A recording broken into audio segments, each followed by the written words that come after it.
ವಿದ್ಯಾರ್ಥಿಗಳೇ, ಏಕಲವ್ಯ ಲರ್ನಿಂಗ್ ಚಾನಲ್ಗೆ ಸ್ವಾಗತ.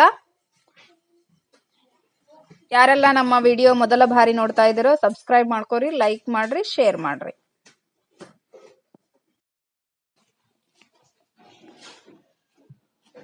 ಐದನೇ ತರಗತಿಯ ತಿಳಿಗನ್ನಡ ಅಂದ್ರೆ ದ್ವಿತೀಯ ಭಾಷೆ ಕನ್ನಡ, ಪದ್ಯ 2 ಕನ್ನಡ ನುಡಿ.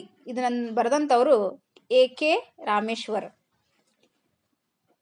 ಮಕ್ಕಳೇ ಬನ್ನಿರಿ ಮಾತೊಂದ ಹೇಳುವೆ, ಚಿತ್ತವನಿಟ್ಟು ಆಲಿಸಿರಿ. ಕನ್ನಡ ನುಡಿಯಲಿ ಕನ್ನಡ ಗುಡಿಯಲಿ ಹೃದಯದ ಒಲುಮೆಯು ತುಂಬಿಹುದು. ಹಾಲಿನ ತೊರೆಯು ಸಕ್ಕರೆ ಮಳಲು, ಜೇನಿನ ಹನಿಯು ಅಲ್ಲಿಹುದು. ಪುಣ್ಯಕೋಟಿಯ ಬದುಕಿನ ಚರಿತೆಯು ಜನಪದದಲ್ಲಿ ಮೂಡಿಹುದು. ಸಂಚಿ ಹೊನ್ನಮ್ಮನ ಹದಿಬದೆ ಧರ್ಮವು ಥಳಥಳ ಅದರಲ್ಲಿ ಹೊಳೆಯುವುದು. ಶರಣರು ರಚಿಸಿದ ವಚನಗಳೆಲ್ಲವೂ ಬದುಕಿನ ಅಮೃತ ಕಣಜಗಳು. ದಾಸರ ನುಡಿಯಲ್ಲಿ ಅರಳಿದ ಚಲುವು ಕನ್ನಡದೊಲುಮೆಯ ಹವಳಗಳು. ಬನ್ನಿರಿ ಮಕ್ಕಳೇ ಕನ್ನಡ ಕಲಿಯಿರಿ, ಬದುಕಿನ ತಿರುಳನು ಅರಿಯುತ್ತಾ. ನಮ್ಮಯ ನಾಡಿನ ಪುಣ್ಯದ ಬೀಡಿನ ನನ್ನಿಯ ಕಥೆಯನ್ನು ಬರೆಯುತ್ತಾ.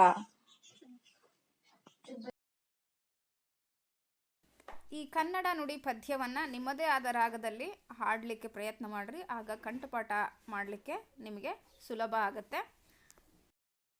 ಮಕ್ಕಳೇ ಬನ್ನಿರಿ ಮಾತೊಂದು ಹೇಳುವೆ, ಚಿತ್ತವನಿಟ್ಟು ಆಲಿಸಿರಿ. ಮಕ್ಕಳೇ ಬನ್ನಿರಿ ಮಾತೊಂದ ಹೇಳುವೆ, ಚಿತ್ತವನಿಟ್ಟು ಆಲಿಸಿರಿ. ಚಿತ್ತವನಿಟ್ಟು ಆಲಿಸಿರಿ. ಕನ್ನಡ ನುಡಿಯಲಿ ಕನ್ನಡ ಗುಡಿಯಲಿ ಹೃದಯದ ಒಲುಮೆಯು ತುಂಬಿಹುದು. ಹಾಲಿನ ತೊರೆಯು ಸಕ್ಕರೆ ಮಳಲು, ಜೇನಿನ ಹನಿಯು ಇಲ್ಲಿಹುದು. ಪುಣ್ಯಕೋಟಿಯ ಬದುಕಿನ ಚರಿತೆಯು ಜನಪದದಲ್ಲಿ ಮೂಡಿಹುದು. ಸಂಚಿವನಮ್ಮನ ಅದಿಬದೆ ಧರ್ಮವು ತಳತಳ ಅದರಲ್ಲಿ ಹೊಳೆಯುವುದು. ಶರಣರು ರಚಿಸಿದ ವಚನಗಳೆಲ್ಲವೂ ಬದುಕಿನ ಅಮೃತ ಕಣಜಗಳು. ದಾಸರ ನುಡಿಯಲ್ಲಿ ಅರಳಿದ ಚಲುವು ಕನ್ನಡದೊಲುಮೆಯ ಹವಳಗಳು. ಬನ್ನಿರಿ ಮಕ್ಕಳೇ ಕನ್ನಡ ಕಲಿಯಿರಿ, ಬದುಕಿನ ತಿರುಳನು ಅರಿಯುತ್ತಾ. ನಮ್ಮಯ ನಾಡಿನ ಪುಣ್ಯದ ಬೀಡಿನ ನನ್ನಿಯ ಕಥೆಯನ್ನು ಬರೆಯುತ್ತಾ. ನನ್ನಿಯ ಕಥೆಯನ್ನು ಬರೆಯುತ್ತಾ. ಮಕ್ಕಳೇ ಬನ್ನಿರಿ ಮಾತೊಂದ ಹೇಳುವೆ, ಚಿತ್ತವನಿಟ್ಟು ಆಲಿಸಿರಿ. ಚಿತ್ತವನಿಟ್ಟು ಆಲಿಸಿರಿ. ನಮ್ಮ ಈ ವಿಡಿಯೋ ಇಷ್ಟ ಆದಲ್ಲಿ ಲೈಕ್ ಮಾಡ್ರಿ, ಶೇರ್ ಮಾಡ್ರಿ, ಹಾಗೆ ಎಲ್ಲರೂ ಸಬ್ಸ್ಕ್ರೈಬ್ ಮಾಡ್ಕೊರಿ.